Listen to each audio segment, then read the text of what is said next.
Joe Santiago, founder of the Grid Network. I personally want to thank you because this past Saturday, October 24th, 2020, we hit 100 subscribers. This is huge because we launched on the first Sunday of April with the Grid ranking Week 1 for the 2020 year. Since then, we continue to expand it with new programs, additional programs as well, like Life on the Grid, and your viewership, your hours watching our programs, means we could continue growing right here on YouTube. We are very excited about the future, including hopefully being at the racetrack in 2021. We have media credentials for 4 international series as of right now, and we continue to grow each and every week. Definitely without your support, this wouldn't all be possible. We also want to give a special thank you to Colin, our Patreon subscriber. Encourage everyone to visit our Patreon page and help us grow. We are very transparent with your funding, your sponsorship, and definitely will allow us to bring you more coverage of motorsports. Now, a special thank you from all of us here at the Grid Network. I want to thank you for the 100 subscriptions this morning. Thank you so much for being here with us. Follow all our job about Kobe and Joey and from me from Paddock Inside. And we have to thank you, all of you, for being here with us. Los invito para que me sigan en Paddock Inside, hablando un poquito en español. Ahí vamos a ver todas las noticias de MotoGP y Fórmula 1. Muchísimas gracias por suscribirse y acompañarnos en cada video que realizamos los fines de semana, los post y las pre-carreras. Así que muchísimas gracias a todos por acompañarnos. I just wanted to say thank you to everyone that believes in this project and that rewards our efforts by subscribing to the channel, and keep following the racers behind the helmet for more news about female racing drivers competing worldwide, and greetings from Monza. Hi everyone, Matt here from the Grid World Motorsport League, that's grid_WML on Twitter. Just checking in to say thank you to everybody for getting us to 100 subscribers on YouTube for the Grid Network YouTube channel. If you haven't liked or subscribed to us yet, then please do so. And breaking news, we could have our second World Motorsport League winner come Sunday night if Phil Hansen can win the ELMS race at Portimao on Sunday. Check out grid_WML for the results this coming week. Hello everyone, it's Kobe Lambert from the Podium Finish.net, and I just want to say thank you so much for supporting us during this entire journey. And when I started working here at Grid Network with Joe Samdiego on May 17, 2020, I never expected that we would reach 100 subscribers, let alone 100 subscribers so soon. And we're definitely committed to working very hard, providing you the best motorsports news and reporting here in the racing world. And once again, thank you. Without you, we wouldn't be here today. We are very excited about the future. Please keep in touch with us through the comment sections here on YouTube, our Discord, Twitter, Facebook, and of course our Patreon page. On behalf of everyone at the Grid Network, I'm Joe Samdiego. Thank you, and enjoy the program.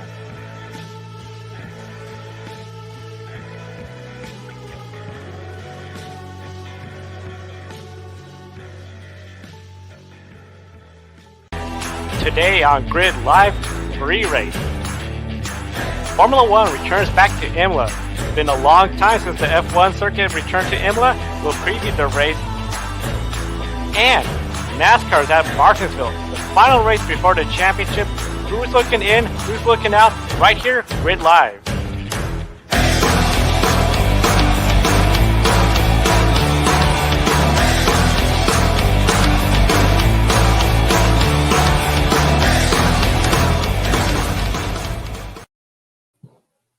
Hello everyone, and especially to all of our listeners on the Ultimate Sports Radio Network, happy Halloween, and also want to bring attention to Day of the Dead, Dia de los Muertos in Mexico. And before we get started today, I want to acknowledge that GM factory driver Oliver Gavin announced that he'll retire from full-time racing at the end of the current IMSA season, and the 48-year-old Englishman has competed for Corvette racing for 18 full-time years. And according to John DeGeese at Sports Car 365, Corvette endurance drivers Mike Rockefeller and Marcel Fasser could be in line to replace Gavin in the full-time role And the geese also mentioned that Porsche factory driver Nick Tandy could switch to Corvette since the Porsche GTLM program is coming to an end soon. And we also have to look at other drivers that are on the market as well. Both current Wayne Taylor Racing drivers are free agents. Ringer Van der Zande has proven himself over and over again, especially his strong showing in GM equipment in the Wayne Taylor Racing number 10 Cadillac DPI. Ryan Briscoe also has experience in GTLM and raced for Corvette previously as an endurance driver. And also, here's what I'm wondering: could F1 driver Kevin Magnussen be an option as well? We all know he's leaving Haas F1 at the end of the current season, and his father, Jan Magnussen, was a Corvette racing driver for many years. And we'll definitely keep an eye on Corvette racing for any future announcements. And looking ahead to the racing weekend, we have an exciting weekend of racing at two historic tracks. A frightening 500 lap race at Martinsville Speedway awaits NASCAR drivers trying to earn a spot in the Championship 4 next week at Phoenix Raceway. And Formula One returns to a track many old school fans remember for good and unfortunately tragic reasons. And we start off with Formula One at Imola. That's right. For the first time since in Imola will be hosting a Formula One race. 20 years since the last race, but a lot of history there, including Fernando Alonso held of Michael Schumacher in the Ferrari for a very close win, and it was the side of McLaren losing control of the Senna and Prost, which intensified the rivalry between the two. Of course, in 1994, when we sadly lost Senna and Roland Ratzenberger. Joy, you were watching the race on TV when with Senna. What do you recall and excited to see one return? I am pretty excited to see that we're back in Imola again. A lot of memories growing up watching that race, and especially you mentioned Fernando Alonso versus Michael Schumacher. That was a really exciting finish to what had been a pretty good race that Kimi Raikkonen was leading until a failure occurred in the McLaren. 1994, I still remember that. My father and I we were watching the Grand Prix of San Marino. Senna was on the pole. Michael Schumacher had won all the races up to this point, so it's the best chance for Senna to get a win. We had lost Roland Ratzenberger earlier, and then that crash. That was just the way the race was red flagged. Everyone knew something was wrong. And then I remember it was watching the NASCAR race at Talladega when news broke to us that we had lost Senna. So that was the day that I won't forget. And unfortunately, for many other fans that are watching, we will never forget. And we still all remember Senna to this day. That's right. The track, of course, reconfining the 1994 and again in 2008. Still a very changes of course, 17 corners, 4.9 kilometers, and 3 miles. Only Kimi Raikkonen racing here. Luis started in 2007 when Formula One stopped coming to Imola. Kobe enjoyed we saw an eventful Nürburgring, Mugello, Portugal. Now we come to Imola. Will this continue the trend of races that are more unpredictable? Oh yeah, I definitely think it's going to be quite an unpredictable race because looking back at Nürburgring, Mugello, and in Portimao, it was those races. You know, there was a lot of things we did not really expect coming out of those weekends. And since it's been such a long time since Formula One's been to Imola, I certainly think that it's going to be unpredictable this weekend. But I do think that the same characters will be up front competing for the win, such as Lewis Hamilton. I was just going to say, definitely it was one of those things where it has been a unpredictable last few races, and just one of those things where with the unpredictability of that all the races we had, and then today qualifying, how we saw everything worked out, I think it's going to be one of those races where it'll be something where we'll see what all happens. Anything can happen on live TV, of course.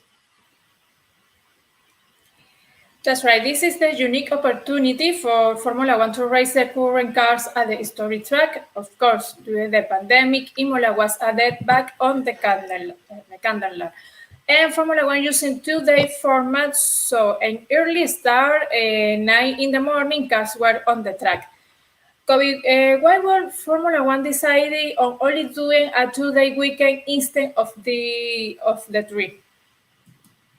And Jessica, I know before we went on air day, we were actually talking about this and how you thought it was really strange, and odd that Formula One instead of doing the traditional 3-day weekend, they decided to do a 2-day weekend. I know it's really crazy to see the schedule shift like this for this particular weekend, but I do think that this is probably the best solution considering that the number of COVID-19 cases are rising all across Europe right now. And I think one less day at the track, one less day of exposure, potentially getting sick. So I think that these 2-day formats maybe headed into next season if cases are still bad in the early part of the season. Maybe Formula One want to consider the 2-day format so we'll have less time for exposures. And also want to highlight some news that broke earlier this morning that Mongolia's foreign minister he wrote a letter to Red Bull about Max Verstappen, what he called racist and derogatory comments he made during last weekend's Portuguese Grand Prix when Max had an issue with Lance Stroll on track during the second practice session. Max got on the radio and he said some things that a lot of people consider offensive, including making a slur against mentally disabled peoples. And when asked about this, Max did not apologize at all, and he didn't really seem to have a care in the world. And the foreign minister of Mongolia is looking for him to apologize and recognize that he's wrong. And so far, Max doesn't see where he's wrong. Hamilton very fast. Only Bottas was faster today than he in qualifying. Enjoy with the limited track time. Does this play an advantage to Hamilton? It does play an advantage to Lewis Hamilton, especially since we saw what he did at Portimao. That track, very similar, went out there, got the win. I will not be surprised if Lewis Hamilton gets a good start, gets a win, either by getting around Valtteri Bottas or, of course, pit strategy as well and just laying down fast laps. Of course, for Lewis Hamilton as well, if he was to get another win, he is still in contention for the Grid World Motorsport League. But of course, if he doesn't get the win, Phil Hansen is very likely to win the Grid World Motorsport League. That's right. Taking a look at the top 10 starters for tomorrow's race, and we have in the pole position Valtteri Bottas, second Lewis Hamilton, third Max Verstappen, fourth was a great day for Pierre Gasly, 5 Daniel Ricciardo, 6 Alex Albon, 7 Charles Leclerc, 8 Daniel Norris, and then Carlos. We have Carlos Sainz. We saw Ferrari got 4 last weekend, and can they make it in 2 weeks in a row, beating Racing Point, McLaren, and Renault? Well, if it's anyone who can do it, I think it'd be Charles Leclerc. Sebastian Vettel, as we all know, just not on form right now, and I don't think Sebastian Vettel's going to be anywhere near those drivers who's competing in those cars. But I do think if it happens, it's certainly going to be Charles Leclerc. But I don't really see Ferrari having a strong weekend.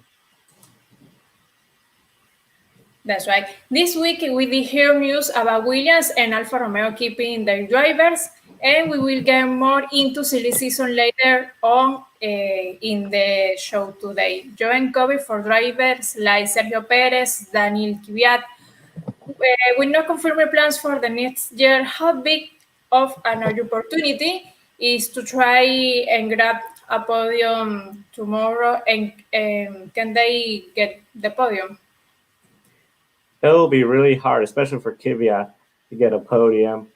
A podium will be really huge. Any great effort to make the case that they are worthy of a ride next year full time will really carry a long way. But both of them have a really tough route.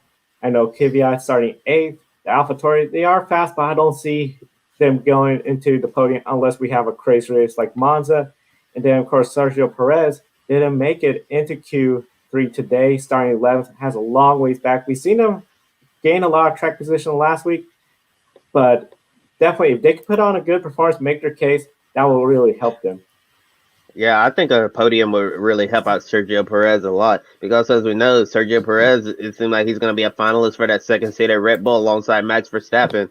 And I think if Sergio Perez was to go out there and score at a podium, he'd be like, hey, Red Bulls, see what I can bring to the table? I can bring more to the table than Alex Albon can. And if Sergio Perez was to score a podium this weekend, I think it would definitely solidify Alex Albon's future, which would not be a good thing for him, and especially with that. I know we talked about on the grid tonight earlier in the week about Albon potentially getting dropped by Red Bull, and if he gets dropped, where's he gonna go? Is he gonna take Danny Kvyat's place alongside Pierre Gasly at AlphaTauri next year? That could certainly be an option, but also I did mention Yuki Tsunoda, the F2 driver from Japan. It looks like Honda and Red Bull really want to get him involved in the program next year. So if Sergio Perez goes out there, gets a podium, then Alex Albon's fate might be sealed. And I really don't think a podium is going to save Danny Kvyat at this point. I think he's really driving the final races of his F1 career.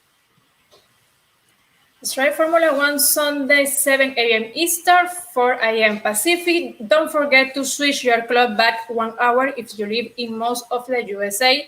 Be sure to follow Grid Post Race for Formula One coverage and Paddock Insight on Twitter and YouTube. Now we turn to NASCAR coverage in Martinsville. The Xfinity 500 will wrap up a crazy round of 8, which is seeing Joey Logano, the 5th seed driver, win the first race. And Kyle Busch, a non-playoff driver, won a race that took not 1, not 2, not 3, but 4 days to finish. And we can only anticipate a chaotic race at Martinsville, especially after the truck race. Joe, has the round of 8 been more unpredictable than the round of 12, which had Las Vegas, Talladega, and the Charlotte Roval? My opinion, it has been more unpredictable. A lot of folks anticipated the round 12 to be unpredictable because of those 3 races. This round has just been nuts, considering that we saw Joey Logano, 5th place, really upend the playoff standings. Now here we are coming into the next race after a long 4-day race at Texas Motor Speedway. And I just think it's going to be absolute craziness, especially when you see the distance in the NASCAR playoff standings between the top 4 and then the bottom 8. Bottom 8 are really on the must-win situation. I think they're going to go all out to try to get a win. Yeah, it's certainly been crazy. And Martinsville is a type of track where it's really in the driver's hands to get the win. Aerodynamics is not as big as an issue as it would be on the 1.5-mile tracks. Handling is still important, but it won't ruin your day. And dirty air will not hinder your performance as much. And in the past, we've seen the winner of the race. Sometimes their car, it looks absolutely beat up, like it. Through all the beating and banging that happened at the paperclip. It's with this wonderful short track in Martinsville, Virginia. Would you consider this a bigger wild card than Talladega? And should it be the cutoff race? It's starting to become a bigger wild card race, especially when it comes to the fact it's now a cutoff race. We've seen how, especially with Martinsville in the playoffs, in this win and you're in format, it's just been a lot more aggressive, the racing, compared to years past. Look at Joey Logano, Matt Kenseth. Logano has swept the entire round prior. Comes to Martinsville, that race essentially ended his playoff hopes. Then we've seen Denny Hamlin, Chase Elliott. Chase Elliott was in a must-win situation. Gets wrecked by Denny Hamlin. That was just another incident, of course, part of the playoffs. We all remember the crazy finish where you had a bunch of cars wrecking across the finish line. And then, of course, Logano making that really aggressive move on Martin Truex in the last lap to get into the championship four. I do see this where this is becoming bigger and bigger wild card, especially since if you have a good handling car, and even if you don't have a good handling car, but just a decent handling car, you're still in contention for win. The drivers are really more of a factor compared to aerodynamics, dirty air. And I just think it's going to be a wild race and starting to question if this really should be a cutoff race. Oh, I definitely think it needs to remain the cutoff race. And I know I've praised NASCAR for this playoff schedule before, and I think they have it perfect, and I definitely want them to leave it alone moving forward for the next several years. I think having Martinsville as the cutoff race is wonderful because short track slam and bang, as they always say, and it's really going to be a show that you do not want to miss because basically all of the drivers who are outside of the top 4 right now, basically in must-win position, they need to go out there and get after it. And speaking of cutoff, taking a look at the points entering today, Kevin Harvick looks pretty safe. He still needs to avoid a bad finish and score stage points. So surely the most dominant driver of the season should get into the championship four. And Denny Hamlin is 27 points to the good, but only 2 ahead of Brad Keselowski, who is 25 points above the cut line. Is the real battle between Hamlin and Keselowski, especially if neither Harvick, Hamlin, or Keselowski win the race? Yes, that is the big battle between those drivers, because essentially with those drivers, Denny Hamlin, Brad Keselowski, 2 positions in between them. In the event, let's just take Alex Bowman gets that win. Very likely, Kevin Harvick has a good day. He's going to advance with points. So if you're Denny Hamlin and Brad Keselowski is more than 2 positions ahead of you, and you know this is likely to happen, you got to get around Brad Keselowski to try to secure that spot. I think a lot of people will be really shocked if we see Denny Hamlin not make a championship 4, and I think a lot of people will be asking the question, where did the season go wrong for him?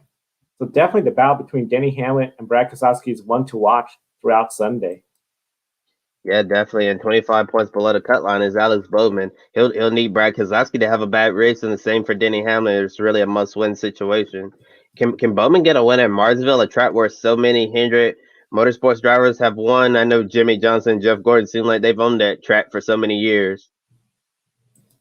It'll be really tough for Bowman to get a win there, especially today with the playoff scenario. I think Chase Elliott's going to be strong. Denny Hamlin's going to be a factor as well. Kevin Harvick, I think he's going to be at least in the top 10. A winning contending, I don't know. He might just take a little easy, just be on the safe side, especially after what happened last week. But for Bowman, I think it's going to be really tough to try to earn a win today. And tied with Bowman, teammate Chase Elliott, who remember had a late race incident with Denny Hamlin in the playoffs at Martinsville a few years ago. And Martin Truex Jr. 36 points behind, definitely must-win situation. And it's so heartbreaking for him because he was so close to winning at Texas last weekend, but Kyle Busch ended up taking it. And Kurt Busch also in a must-win situation. There's no way that he can point his way into the championship four. What strengths do each of these drivers have that can help lead them to victory? When it comes to the strengths that they have, definitely with Kurt Busch, his crew chief, they seem to make it work, staying out, using strategy, and trying to get a perfectly timed caution to get a win. We saw this work in Las Vegas. When it comes to essentially Chase Elliott, I see the Hendrick performance there that could get them to win. He's really good at track. He has led that track. Looked like he was about to win until his incident with Denny Hamlin. And then, of course, Martin Truex Jr. has won at a track as well, too. Back with the 19 team, I think that could be definitely one of the favorites to look at winning this upcoming weekend. Yeah, and besides playoff drivers, we have a full fill of potential winners. Kyle Busch won last weekend, denied Martin Truex Jr. a sure spot in the championship four. And we all know drivers like Bubba Wallace, Jimmy Johnson, and Austin Dillon want to get a win. And if things get crazy, we can even have some surprise winners, maybe like a John Hunter Nemechek, who's run well from time to time, or Christopher Bell, who got third last weekend at Texas.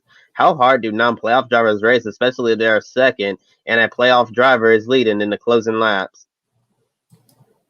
That is one question that has been coming up every once in a while, especially in the playoffs, is non-playoff drivers don't want to do something to essentially upset the playoff picture. Last thing you want to do, especially, in a cutoff race and you're not in the playoffs, if you know you have a playoff driver leading the race, especially like Chase Elliott, somebody below that cut line, and all of a sudden you're in second place and you could probably go grab the win. If you were to make contact and that other driver goes out there, there'll be a lot of debate that following weekend. However, if you are somebody like Bubba Wallace, Jimmy Johnson, John Hunter Nemechek, that win, a win is a win. First win of the season for John Hunter, Bubba Wallace, first win of their careers in the Cup Series. For Jimmy Johnson, likely the last win of his career, if that was to happen. So there's still a lot that you got to process as a driver. And I think I will not be surprised if there was a situation where we have a non-playoff driver pushing a playoff driver out of the way, especially for a win. Yeah. If you're a non-playoff driver, it's a real tough situation because it's like I really want to win this race, but I also don't want to ruin this driver's chance to go to Phoenix because it's definitely a tough situation to be in because it's like I really want to get a win, but also I don't want to make this guy mad at me and ruin his chance to compete for a championship because I'm sure that's the last thing that a non-playoff driver wants to do. And I'm sure depending on what the situation is, that they'll do the best they can to make sure that they can try to get in there, put themselves in position to win, and also not ruin someone else's day as well. And race coverage for the Xfinity 500 is going to start at 2 p.m. Eastern time on Sunday at 11 a.m. Pacific, 10 a.m. Alaska time, and it's going to be on NBC Network. And this is definitely going to be a crazy, chaotic cutoff race. And before we get to pick a winner, we're going to recap some of the latest breaking news that occurred this week. Yeah, this week a lot of news are breaking throughout, and we'll start with some of the big news when it comes to NASCAR, in which Bubba Wallace, it was announced that he will be driving the 23 car. We all anticipate it will be the 23. Well, a lot of people also anticipate it will be a Toyota. Of course, the photo came out. It'll be in the 23 Toyota. The Toyota will be through an alliance with Joe Gibbs Racing. Now, no sponsor yet was announced, but of course, that is very likely going to change. A lot of sponsors have been coming towards Bubba Wallace, especially after the pandemic had ended, and some of his activism, especially when it comes to racial equality here in the United States. Kobe, any concerns about the 2311 racing team ending up like a furniture row for Levine family racing? And before I answer your question, Joe, I want to go back to the point about sponsorship. Yesterday during his virtual press conference, Denny said that it's a good issue to have right now because they have way more sponsors and not enough races for everyone. So Bubba Wallace's number 23 Toyota Camry is definitely going to have full season sponsorship. I think that's really exciting for the entire organization because for many years Bubba's had a lot of issues attracting sponsors, and next season he has so many sponsors wanting to jump on the car that they won't have room for everyone. I definitely think that that's a wonderful problem. I'm sure that a lot of drivers in the field wish they had. And to answer your question about 2311 racing ended up like furniture row or Levine family racing. I think I know I feel like that this is my catchphrase now, but we're just gonna have to wait and see. I'm sure Denny Hamlin's and Michael Jordan's gonna do the best that they can to make sure that their organization is gonna last for years and years to come because we know that Toyota needs to have more cars at the cup level, especially for some of their development drivers, so we don't have situations where when a Christopher Bell move up where you got to cut a talent like Eric Jones, or even like when they had to get rid of Daniel Suarez from their stable. Yeah, so I think maybe we could see 2311 become a Joe Gibbs Racing satellite team in the future. Well, they are going to be. They're basically are. With the alliance with TRD and JGR, but I do think that this is going to be a good partnership moving forward. And Danny did mention as soon as the team gets on its feet, they want to expand to a multi-car operation. And yeah, definitely, it was just one of those things where with the 2311 expand to a multi-car operation, I think will be big for them. And one of the big things you mentioned about the sponsorships, having so many sponsors, that is a good problem to have, because one of the big things is sponsorships that sort of brought down the fall of Furniture Row once 15-hour energy left, and then of course Levine Family Racing sponsorship as well. So I think especially with the team he's assembled with Bubba Wallace and the Toyota Alliance, I think this is going to be a really strong team in the future, and I don't think that'll be a real concern. yeah, I definitely think it'll be a strong team as well. And next, rumors are swirling that Roman Grosjean, the Formula One driver, may look at IndyCar in the future, and Grosjean will obviously not be returning to Haas in 2021. Neither is his teammate Kevin Magnussen. And many anticipated that Grosjean would be racing in Europe, like sports cars in the World Endurance Championship or even Formula E, since he tested with Mahindra, I believe it was in the simulator. And not many anticipated that he was going to be in, that he would even look at IndyCar, especially since he said he was really nervous about racing on the oval tracks. And Grosjean did say in a story that that after looking at the 2021 schedule, it was a lot less ovals on the schedule than he imagined. So that definitely a lot more appealing to him. You know, you have the Texas doubleheader, the Indy 500, and Gateway as the only oval. So only 4 oval races next year. So maybe Roman Grosjean will give oval racing a shot, and if he likes it, maybe he'll stay for several more years. Jessica, was this a major surprise? And do you think Roman Grosjean will actually go to the IndyCar series next year? Oh yeah, to me it was a big surprise that Roman Grosjean would actually reconsider and think about going to IndyCar, especially because I know he's really talked about ovals in a not so good manner before, and he said that was be a reason why he would not consider IndyCar. And I just thought he'd focus on racing in Europe, Formula E, sports car racing, WEC. And I know it's been rumored about the Peugeot, hypercar project as well. So I thought that would be the best place for him. But now, since he's reconsidering his stance on IndyCar, and maybe he'll even try out the ovals at Texas, Indianapolis, and Gateway. Maybe just maybe we'll see Roman Grosjean in IndyCar next year, and we definitely have a few seats available now. Andretti might have something available, and Alex Palou just moved on to Chip Ganassi Racing, so there's a seat at Del Coin Racing that's open, and maybe that could be a great place for Grosjean to go. And Jessica, what was it? Was this a surprise? And do you think Roman Grosjean will actually go to IndyCar? Yes, that will be a surprise, but will be interesting to see him in IndyCar.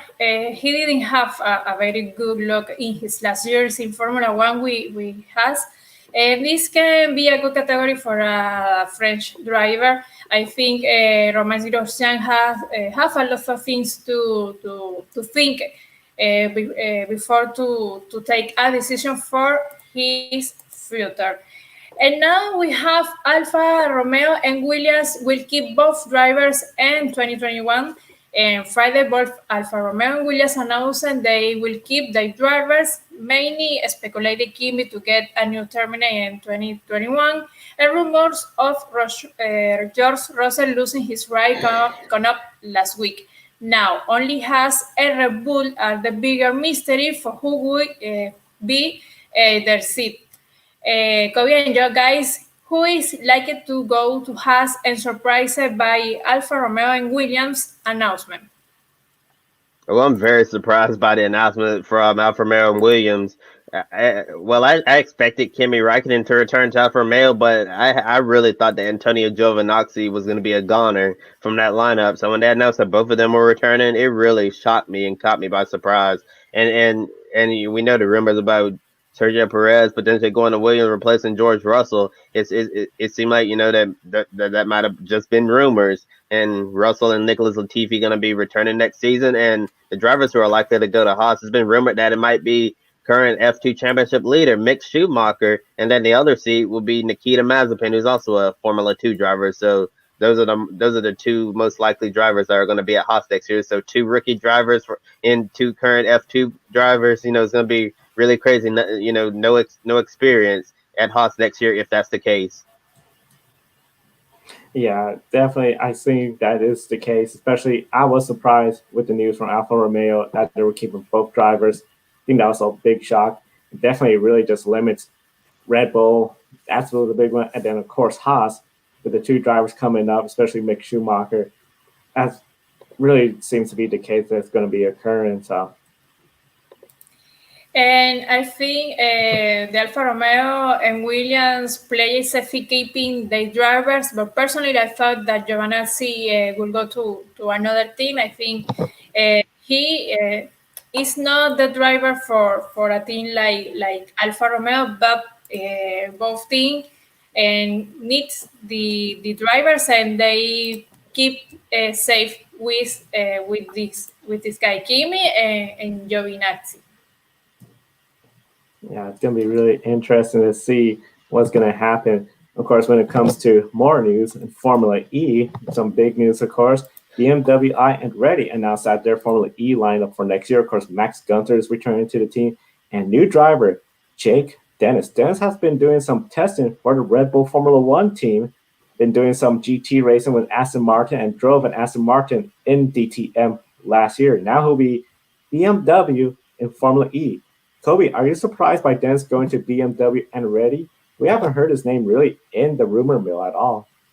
Oh yeah, I'm very surprised. This is one of these announcements that I like to say came right out of left field, or maybe I've just been out of the Formula E loop since the season ended. But I think I keep up with it pretty well. Yeah, but I'm really surprised that Jake Dennis, out of all other drivers on the market, is going to BMW Andretti. You know, not to take away from Dennis, I thought it would be someone that was potentially on the Formula E radar. I had no idea that Dennis was on the radar, and I do think that Jake Dennis is a really good driver. He's been doing exceptionally well for Aston Martin in GT racing, and also you mentioned racing DTM last year. And to show you, and I guess to show you how good of a driver and how talented Jake Dennis is, the Red Bull Formula One team wouldn't ask anyone to do testing for them if they didn't think that he was a talented driver.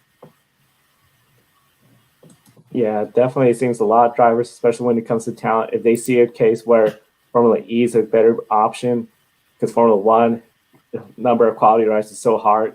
Formula E is coming, and I think Formula E is going to get points, especially now World Championship. It might be a preferred choice rather than Formula One. Yeah, possibly. And yesterday, the 2021 NASCAR Xfinity Series schedule was unveiled, and one noticeable absence from the schedule is that there won't be any Xfinity racing at Iowa Speedway. And the track released a statement saying that it was unfortunate that Xfinity won't be going to Iowa next year, and they don't anticipate any Truck Series races either. And Adam Stern from the Sports Business Journal said that Iowa's been losing seven figures annually for years now and cited poor attendance. So a shutdown has been inevitable for a while. And there were rumors that Roger Penske was going to buy the track, but that's unlikely now. And the IndyCar Series won't be racing at Iowa next year either. Joe, is this officially the end of the road for Iowa Speedway? And will it just sit there and rot into nothing like some of the tracks from the past? That's what's really interesting. It's considering NASCAR, we're seeing this demand for more short ovals, short tracks. Iowa Speedway should be a good venue, especially if they just have to add some additional grandstands as well to have a larger capacity the Cup Series would like. This is, I think, sort of a situation where with Iowa Speedway, may have just been one of those things where I think at the end, when it comes to the racetrack being successful, yeah, it had IndyCar, it had NASCAR, but it seems like be where there's a bigger problem, where that might be when it comes to making the racetrack sustainable. We know this year was really hard for everyone. Coda, for example, lost all their races this year. They're planning to come back. Iowa Speedway, of course, hosted an additional IndyCar race, which Roger Penske essentially wrote a check for. So for me, it's a big surprise, and I'm hopeful maybe in the future, whether it's NASCAR or Penske Group, decide to look at it and say, hey, this would be a good investment. Here's a big plan for it to bring it back. Yeah, hopefully this is not the end of the road for Iowa Speedway, but for now, I don't think we'll be seeing any racing there anytime soon. And hopefully before the track gets to the level of Nazareth up in Pennsylvania or North Wilkesboro or even Rockingham that's starting to go down the drain now, I'm really hopeful that somebody will maybe see the will invest in the track, get under new ownership, and they'll make sure that Iowa Speedway is able to return to the NASCAR or IndyCar schedule in the future, because this is too good of a racetrack to just sit there and rot into nothing. Mm-hmm. Yes, and now with Adelaide 500, so Australian government decided to stop holding the Adelaide 500 street race with the pandemic playing a role. Supercars has been racing here since 1999. Besides winning the Buster in 1000, every driver wants to say they won the Adelaide 500. Lots of displeasure behind the decision. Joey and Kobe, was the decision similar to Indy Lights not having the freedom 100 next year? It seems to be a little bit more of, unfortunately, a different decision. I know with the pandemic, that seems to be an issue going on in Australia. And then, of course, a public street course compared to a closed circuit race. A lot more difference there, especially when it comes to crowd control. I think one of the big things, and this is something where a lot of people are concerned about, is after 2021, there seems to be no plans to try to bring the race back. It's been a huge economic driver for the city. Of course, Adelaide, along with Australian supercars prior to that, it hosted a lot of Formula One races. I think it'll be a really unfortunate loss for especially the supercar series. Of course, supercar series going through a lot of changes. New top sponsor next year, Holden's out of it. Their star driver that won the last few championships, Scott McLaughlin's gone. So it's going to be really interesting if we were to lose such a marquee event as the Adelaide 500. Yeah, the Adelaide 500 is definitely one of the marquee events down under. Although not on the same level as the Bathurst 1000, the Adelaide 500 is definitely a race you want on your resume as well. And after reading statement from the South Australian government, it was really unfortunate that it seems like they have no plans to bring back this event in the foreseeable future. And while this is not the granddaddy of all the Bathurst 1000, this is certainly a really special race, and a lot of the supercars drivers were voicing their displeasure about this decision and I believe it might have been Scott McLaughlin, or I believe it was him who said that this event made him want to race in supercars because truly love Adelaide, and it would be really unfortunate if this race never comes back. And I've been trying to think of a comparison to this event, and Joe, I want to know your thoughts on this. If the Adelaide 500 doesn't return, do you think this would be similar to losing a popular NASCAR track? Let's say if NASCAR was not returning to Talladega, or even saying we're not going to race at Bristol or Martinsville anymore. Do you think that's a fair comparison or no? I would say this might be something where probably more like we were losing a track like Michigan or Auto Club Speedway. Those two tracks, they've been on the circuit for a long time. They both have a lot of unique connections. Of course, Auto Club, California, West Coast, Michigan, the Motor City, of course, not that far away. Always had a NASCAR race there. While, of course, this wouldn't be something like, say, losing a Crown Jewel event, it's still a pretty large event, especially for the season opener. I think it's a lot of it to the track history with Formula One and supercars, but definitely still a very significant loss. Yeah, definitely significant loss, and it's really unfortunate. The pandemic has definitely played a role in a lot of races all over the world getting canned, and I know here in the U.S. we didn't see any racing at Watkins Glen this year, and among other tracks we didn't see any NASCAR at Sonoma either. Yeah, so moving forward in that post-pandemic world, it's gonna be interesting to see which races and which tracks survive moving forward. That's right. Now it's time to pick a winner, and be sure to share your picks. And we will start with NASCAR, Joey and Kobe. Who will win this Sunday? This Sunday, I'm going to go with Denny Hamlin. He's good at Martinsville. He needs a rebound to secure himself in the championship.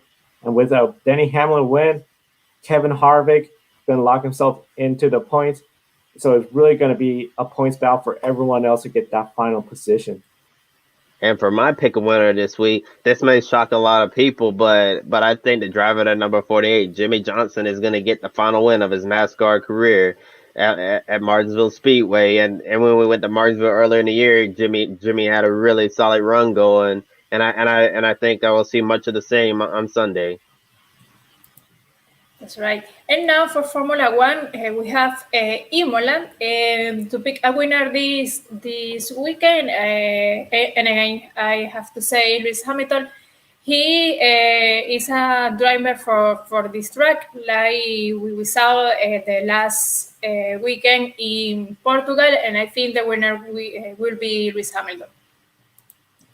Yeah, I agree with you. Going to go with the safe pick with Lewis Hamilton as well, also because I want to protect my lead in the pick a winner standings. For me, Lewis Hamilton is an easy pick, but I'm going to go out there and I'm going to say Valtteri Bottas, just to see, if he could go out there, get the win, try to rebound. Needs a good start. I think it'll be tricky to pass, and especially if you could get enough distance from Lewis Hamilton, I think he will be able to pull a win, because I don't see Mercedes pulling a favorable strategy to try to get Lewis ahead. Lewis is so far in the championship, I think it's just about game over, really, for Lewis Hamilton and everybody else. Now be sure to turn into Grid Live Plus Racing Sunday. Also check out live on the Grid hosted by Kobe. And Kobe, tell us about our latest guest and musical guest. Yeah, we had staff writer Seth Eggert from Kicking the Tires on the show. He covers NASCAR and eNASCAR, and we definitely had a fun time talking about motorsports journalism during the pandemic with him. Also, restricted media access on site and adapting to a virtual world. I know NASCAR has a virtual media center now on their media site, which has really helped out a lot of motorsports journalists who are unable to go to the track during these challenging times. I also talked about eNASCAR's growing popularity and why it can open doors for you professionally in multiple roles. And more importantly, a touching story about Seth and his mom. Although it's not a racing related topic, we really felt like it was the most important part of the show. And those two have really experienced some tough times together. And despite all the ups and the downs, it truly touches my heart to see how much Seth cares about his mom and how he's willing to do anything to make sure that she has everything that she needs. And our initial viewers truly enjoyed this particular story as well because it displays love, commitment, and perseverance. And I won't spoil anything for all of those who haven't seen the episode yet, but I will say that it's definitely a story that you absolutely don't want to miss. And we also have musical guests on Lady Kazoo and the Bunny Palooza. And definitely want to thank our Patreon supporter, Colin. And we invite you all to support us here at the Grid Network. And if you're unable to, totally understand a lot of people going through tough times right now. And if you can't support us that way, then you can subscribe to our YouTube channel and share it with your friends as well. Follow us on Facebook, type in Grid Network and like our page. For Jessica at Paddock Inside and Joe Samniego, I'm Kobe Lambert from the PodiumFinish.net. Have a wonderful day and enjoy all of the racing.